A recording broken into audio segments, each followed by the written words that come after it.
एक बार की बात है, तथागत गौतम बुद्ध से उनके एक शिष्य ने पूछा कि कर्म क्या है।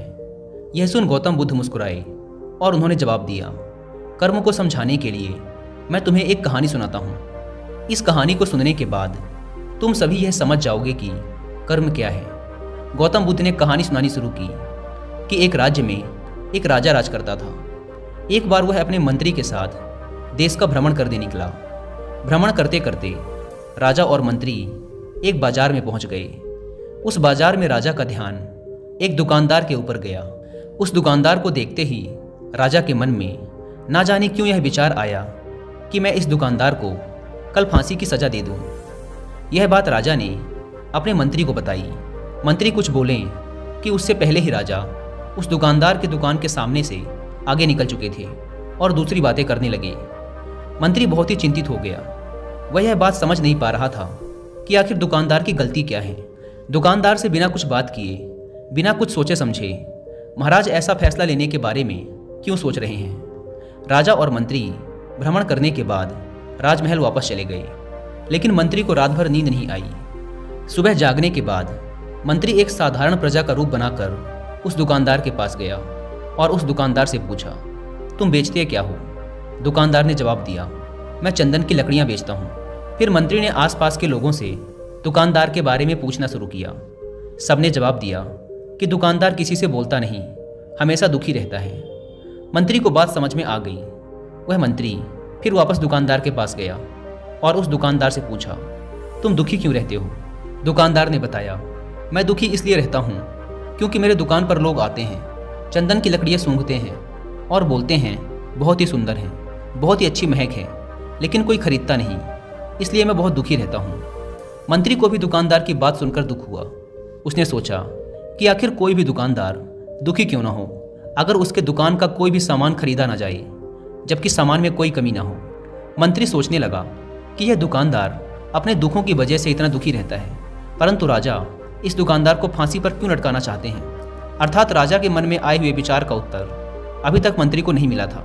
मंत्री ने फिर दुकानदार से पूछा, भाई तब तुम क्या करोगे अगर तुम्हारे दुकान की सारी चंदन की लकड़ियाँ ऐसे ही रखी की रखी रह जाएंगी तो? दुकानदार ने गुस्से के भाव में बोला, हाँ मैं जानता हूँ कि मेरी चंदन की लकड़ियाँ ऐसी ही रखी रह जाएंगी, इन्हें कोई नहीं खरीदेगा।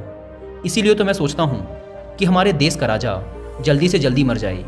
अगर वह जल्दी से मर जाता है तो मैं उस राज दरबार में उस राजा के दाह संस्कार के लिए अपनी चंदन की लकड़ी दे देता, जिससे मुझे कुछ पैसे भी मिल जाते और इस बाजार के अलावा बाकी के लोगों को भी मेरी चंदन की लकड़ियों के बारे में पता चलता। तब फिर शायद कुछ न कुछ लोग मेरी दुकान से चंदन की लकड़ियाँ खरीदने जरूर आते। मंत्री दुकानदार की बात को सुनकर सब कुछ समझ गया, लेकिन मंत्री बहुत चतुर और समझदार भी था। उसके मन में एक विचार आया। मंत्री ने दुकानदार से चंदन की कुछ लकड़ियाँ खरीद ली। इस खरीदारी से दुकानदार को कुछ पैसे भी मिल गए और वह थोड़ा खुश भी हो गया। मंत्री चंदन की लकड़ियों को लेकर वापस राज दरबार चला गया। राज दरबार पहुंचकर मंत्री ने उन चंदन की लकड़ियों को राजा के समक्ष रख दिया और बोला कि हे राजन, ये चंदन की लकड़ियाँ उसी दुकानदार ने आपको भेंट की हैं जिस दुकानदार को आप कल फांसी देने के बारे में सोच रहे थे। राजा ने उन चंदन की लकड़ियों को सूंघा और उन्हें उन चंदन की लकड़ियों की सुगंध बहुत पसंद आई। उन्होंने कहा, यह चंदन की लकड़ियाँ बहुत ज़्यादा खुशबूदार हैं। दुकानदार के इस अनोखे भेंट से राजा बहुत खुश हुए और मंत्री को कुछ स्वर्ण मुद्राएं देकर बोले, जाओ उस दुकानदार को ये स्वर्ण मुद्राएं इनाम में देना और बोलना कि आज के बाद महल में जब कभी भी चंदन की लकड़ी की ज़रूरत पड़ेगी तब तुम्हारे दुकान से ही चंदन की लकड़ी ली जाएगी। यह बात सुनकर मंत्री जी मुस्कुराने लगे तथा सोचने लगे कि अब तो राजा के मन में उस दुकानदार को फांसी देने का विचार आ ही नहीं सकता, क्योंकि अब तो हमेशा राज दरबार के लिए चंदन की लकड़ियों के इंतजाम की जिम्मेदारी उस दुकानदार को मिल गई है।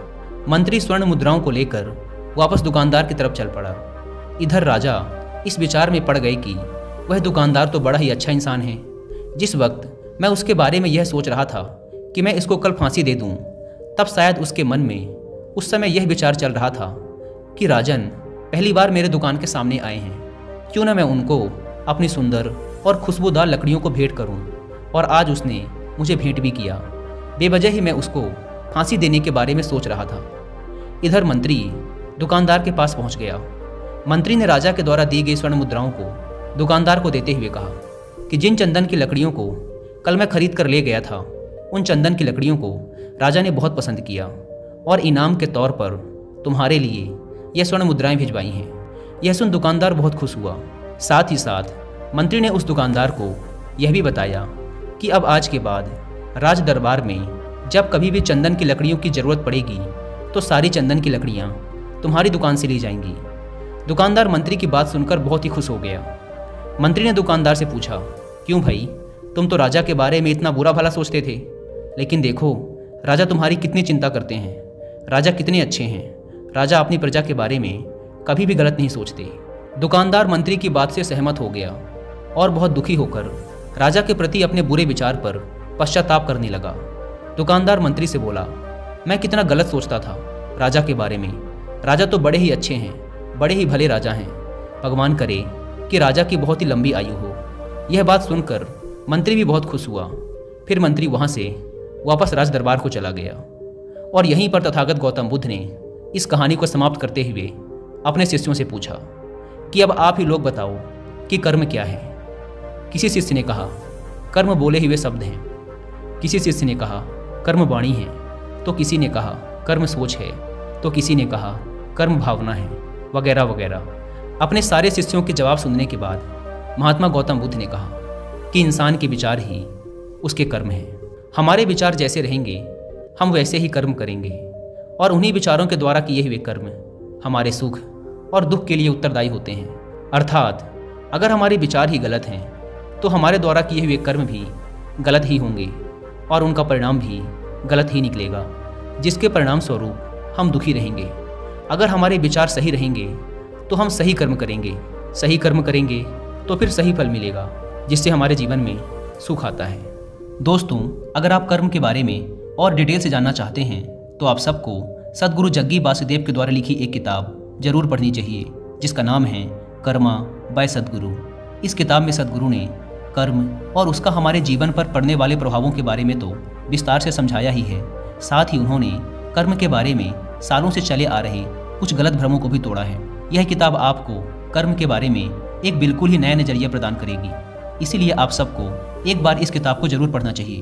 और अगर आपके पास इस पूरी किताब को पढ़ने का टाइम नहीं है तो आप हिंदी में इस किताब की समरी भी सुन सकते हैं कुकू एफएम ऐप पर। कुकू एफएम के बारे में तो आप सब जानते हैं कि यह इंडिया का one of the best audio book platform है, जहां पर आप मात्र एक बुक से भी कम की कीमत पे करके पूरे एक साल तक हजारों बुक्स को ऑडियो फॉर्मेट में सुन सकते हैं, वो भी अपनी मनपसंद लैंग्वेज में।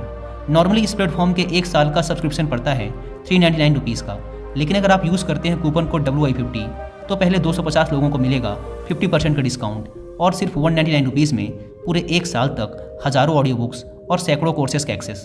अगर आप इस ऐप को डाउनलोड करना चाहते हैं तो ऐप की link description and first comment पर मिल जाएगी। दोस्तों, अब हम कर्म को थोड़ा आसान भाषा में समझने की कोशिश करते हैं। कर्म का अर्थ है कार्य। इस दुनिया में, इस ब्रह्मांड में जो कुछ भी काम हो रहा है वो सब एक कर्म है।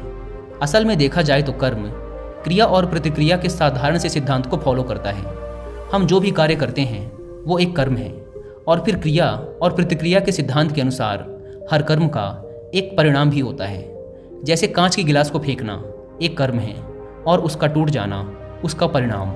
अत्यधिक बारिश होना एक कर्म है और बाढ़ आना उसका परिणाम।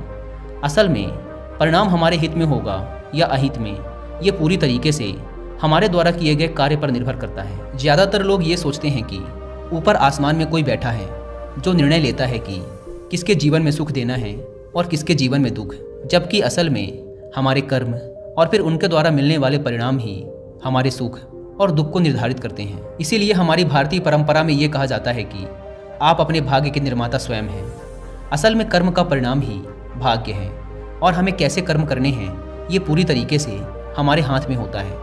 तो जब कोई अच्छा कर्म करता चला जाता है तो उसका भाग्य भी अच्छा होता चला जाता है। जैसे अगर दो बच्चे हैं और उसमें से एक बच्चा बचपन से ही नई चीज़ों को सीखने और जानने का प्रयास करता रहता है, वो हमेशा ही जो भी करता है उसमें अपना सर्वश्रेष्ठ देने की कोशिश करता है। और जो दूसरा बच्चा है वो ना तो किसी नई चीज़ के बारे में सीखने और जानने का प्रयास करता है और ना ही किसी काम को पूरे मन से करता है। तो समय बीतने के साथ वो पहला वाला बच्चा अपने जीवन में काफ़ी सफल इंसान बन जाता है, जबकि दूसरा बच्चा सालों बाद भी अपने जीवन में संघर्ष कर रहा होता है। अब यहाँ पहले बच्चे को देखकर दूसरा बच्चा बड़े ही आसानी से कह देगा कि उसकी तो किस्मत अच्छी थी, लेकिन नहीं, असल में उसके कर्म अच्छे थे, जिसके परिणाम स्वरूप उसकी किस्मत भी अच्छी होती चली गई। तो अगर हम चाहें तो अपने कर्मों को बदलकर अपना भाग्य बदल सकते हैं। सीधी सी बात है, जैसे ही आप अपने कर्म बदलोगे, आपका भाग्य बदलना शुरू हो जाएगा। और ये दोनों ही परिस्थिति में सही है, अच्छे के लिए भी और बुरे के लिए भी।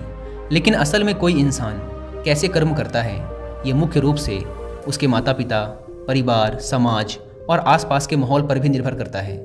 ज़्यादातर केसेस में एक एक्टर का बेटा एक्टर बनने की ही कोशिश करता है, इंजीनियर का बेटा इंजीनियर और डॉक्टर का बेटा डॉक्टर। इसका कारण ये है कि हमारा शरीर और मन अपने आसपास से ही सूचनाएं इकट्ठा करते हैं और हम हमारे अंदर मौजूद सूचनाओं और ज्ञान के आधार पर ही कोई कार्य करते हैं और फिर हमें उसी के अनुसार परिणाम भी मिलते हैं। असल में हम अपने रोज़ के कामों का 99% अनकॉन्शियस तरीके से करते रहते हैं, क्योंकि हमारा शरीर और मन प्राप्त सूचनाओं को याद रखता है और फिर उन्हें दोहराता रहता है। जैसे जब हम कार चलाना सीख रहे थे, तब हम एकदम पूरी कॉन्शियसनेस के साथ हर चीज़ पर ध्यान रख रहे थे कि स्टीयरिंग कहाँ है, ब्रेक कहाँ है।